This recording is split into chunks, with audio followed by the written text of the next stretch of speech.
Da una questione probabilmente sentimentale a una vicenda giudiziaria il passo è stato brevissimo. Sono in tutto 6 gli indagati, di cui 4 minorenni, per una discussione degenerata prima in lite e poi in un inseguimento con bastoni e un coltello.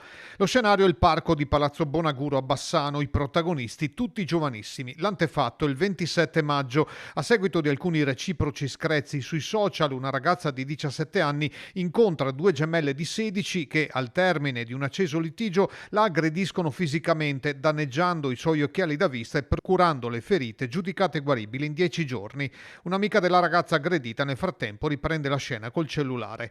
3 giorni dopo, il cugino delle gemelle, un 19enne, dà appuntamento nello stesso parco al fidanzato della 17enne aggredita, anche lui 19 anni, accompagnato dalla ragazza e da un amico di 20 anni. Il presunto chiarimento sfocia in un litigio che fa comparire da dietro gli alberi e le siepi del parco una decina di ragazzi che hanno dato manforte al cugino anche brandendo bastoni di legno e metallo. Uno di loro, col volto nascosto da passamontagna, teneva in mano un coltello. Ne nasce un tentativo di aggressione con minacce di morte. Il terzetto si dà alla fuga lungo via Scalabrini, trovando rifugio in una vicina farmacia dalla quale chiamano i soccorsi. Da qui partono le indagini dei carabinieri di Bassano e delle stazioni di Romano Dezzelino e Lusiana. Grazie alle testimonianze e alle registrazioni video, i militari sono riusciti a ricostruire tutta la dinamica dei fatti e individuare parte dei soggetti coinvolti.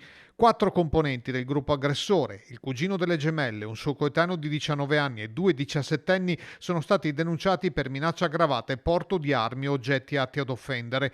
Le due gemelle sedicenni sono state invece denunciate per lesioni personali in concorso e danneggiamento. Le successive perquisizioni personali e domiciliari e la ricerca di armi e capi di abbigliamento utili al travisamento, svolte lo scorso lunedì con 21 militari anche in borghese a bordo di 6 vetture, hanno dato esito negativo.